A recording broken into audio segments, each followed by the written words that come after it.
हरे कृष्णा, राधे राधे। हम सभी साधक भागवत रत्न प्रहलाद जी का चरित्र श्रवण कर रहे हैं। आज का प्रसंग सम्राट प्रहलाद की न्याय प्रियता भाग 2। दैत्य ऋषि प्रहलाद ने कहा, हे ऋषि कुमार, इस प्रश्न में आप लोगों ने अपने अपने प्राणों की बाजी लगा रखी है और मेरे यह एकमात्र प्यारा पुत्र विरोचन है। ऐसी दशा में भी आप मुझसे प्रश्न का उत्तर चाहते हैं, यह कैसे संभव है?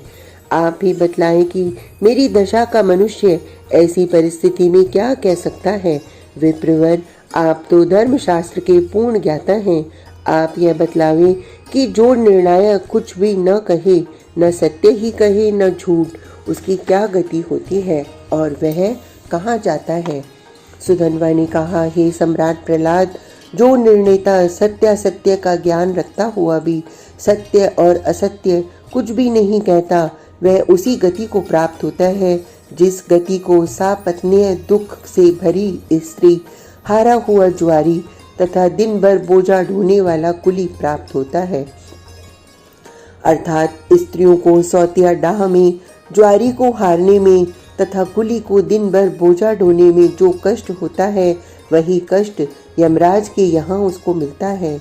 जो निर्णायक होकर सत्यासत्य का ज्ञान रखता हुआ भी कुछ नहीं कहता, जो साक्षी होकर झूठ बोलता है, वह नगर द्वार पर, शहर पनाह के फाटक पर भूखों मरता हुआ अपने अनेक शत्रुओं को सुखी देखने के समान दुख पाता है। साधारण पशुओं के लिए झूठ बोलने से 5 हत्या के समान, गौओं के लिए झूठ बोलने से 10 हत्या के समान, घोड़े के लिए झूठ बोलने से 100 हत्या के समान और मनुष्य के लिए झूठ बोलने से सहस्र हत्या के समान पाप होता है। स्वर्ण के लिए झूठ बोलने वाले को संसार में जितने प्राणी उत्पन्न हो चुके हैं और जितने अभी उत्पन्न नहीं हुए हैं, उतने प्राणियों के मारने के बराबर पाप होता है। स्त्री तथा भूमि के लिए झूठ बोलने से समस्त पृथ्वी के मनुष्यों को मारने के समान पाप होता है। अतएव हे राजन, आप निर्णायक हैं, आप सत्यासत्य को जानते हैं। आप न तो मौन ग्रहण करें और न मिथ्या निर्णय करें। सुधन्वा की धर्मयुक्त निर्भीक बातें सुन दैत्य ऋषि प्रहलाद ने कहा, हे सुधन्वा, आपने धर्मयुक्त वचनों से मुझको सावधान कर दिया, यह ठीक ही है, किंतु आपके ऐसा न कहने पर भी मैं कभी मिथ्या नहीं कह सकता था।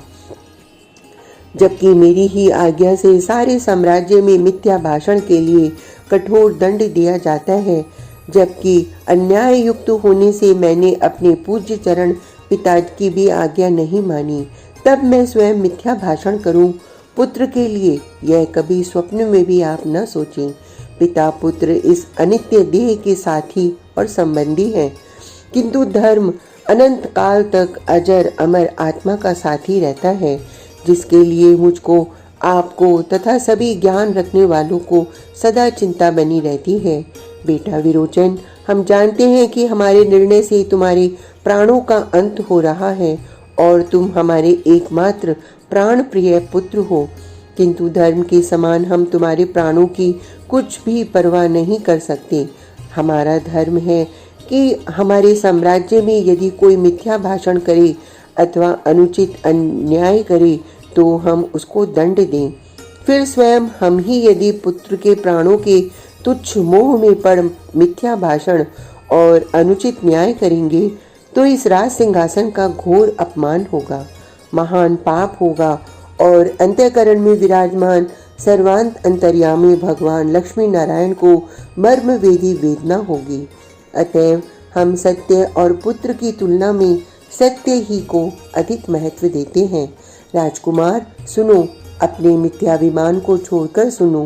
मेरा न्याय यह है कि ऋषि कुमार सुधन्वा के पूज्यपाद पिता महर्षि अंगिरा मुझसे श्रेष्ठ हैं। सुधन्वा जी की पूजनीय माता तुम्हारी माता सुवर्णा से श्रेष्ठ है और तुमसे सुधन्वा श्रेष्ठ हैं। अतएव तुम हार गए और सुधन्वा जीत गए। इतना कहने के पश्चात प्रहलाद जी ने पुत्र प्रेम से नेत्रों में जल भरकर कहा, हे विरोचन, अब तुम्हारे प्राणों के स्वामी ये ऋषि कुमार सुधन्वा हैं। हे सुधन्वा जी, आप तो दयालु ऋषि वंशज हैं। आपकी विजय हो गई। विरोचन अब आपकी कृपा से ही जी सकता है और आपके क्रोध से एक क्षण में अपनी लीला संवरण कर मृत्यु के मुख में जा सकता है। किंतु मैं आपसे विरोचन के प्राणों की याचना करता हूँ। प्रहलाद जी के विनीत वचनों को सुनकर ऋषि कुमार सुधन्वा ने कहा, हे दैत्य ऋषि, आपने पुत्र के प्रेम को धर्म के सामने तुच्छ समझकर सत्य निर्णय किया। अतएव मैं आपके ऊपर अत्यंत प्रसन्न हूँ। मैं आपके पुत्र का वध नहीं चाहता, किंतु विरोचन ने मिथ्याभिमानवश कन्या केशिनी के यहाँ मेरी तथा समस्त देव ब्राह्मणों की बड़ी अप्रतिष्ठा की है। अतएव उस पाप के प्रायश्चित के लिए आप इनको आज्ञा दें कि ये उसी केशिनी के स्थान पर चले और जहाँ पर इन्होंने हम लोगों का अपमान किया है वहीं पर उसी केशिनी के सामने मेरे पैर धोकर उसको अपने सिर में चढ़ाएं।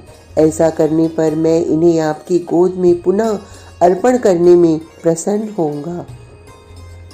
प्रहलाद ने कहा, हे सुधन्वा, आपने बड़ी कृपा की और विरोचन के देव द्विज द्रोह के अक्षम्य अपराध के लिए बहुत ही सरल एवं सुंदर प्रायश्चित बतलाया। हम अपना परम सौभाग्य समझते हैं कि ब्राह्मणों के, विशेषकर आप जैसे पवित्र चरित्र ऋषि कुमार के चरणों को अपने हाथों से धोएं और चरणोदक को अपने सर पर चढ़ाएं।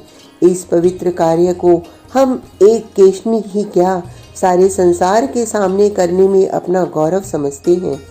ऐसी ही आज्ञा से, ऐसे ही आदेश से आप हमारे कुल का सदा उद्धार करते रहें, यही हमारी प्रार्थना है। सम्राट प्रहलाद की आज्ञा से विरोचन ऋषि कुमार सुधन्वा के साथ गया और विदुषी केशनी के समीप जाकर विनीत भाव से श्रद्धा पूर्वक ऋषि कुमार के चरण धोए और चरणोदक को सर में लगा साष्टांग प्रणाम किया। विरोचन ने केशनी के सामने सुधन्वा से अपने अपराधों के लिए क्षमा प्रार्थना की और महर्षि कुमार सुधन्वा ने उसको क्षमा के साथ ही सप्रेम आशीर्वाद दिया। प्रहलाद जी के इस अपूर्व न्याय से, उनकी इस धर्म पारायणता से तथा उनकी इस ब्राह्मण भक्ति से उनके सारे साम्राज्य में, विशेषकर धार्मिक भारतवासियों में उनकी चौगुनी कीर्ति बढ़ गई। लोग कहने लगे कि ब्रह्मण्य देव भगवान वासुदेव के परम भक्त प्रहलाद ने यह सुंदर न्याय अपने स्वरूप अनुरूप ही किया है। आज का प्रसंग इतना ही। कल तक के लिए हरे कृष्णा, राधे राधे।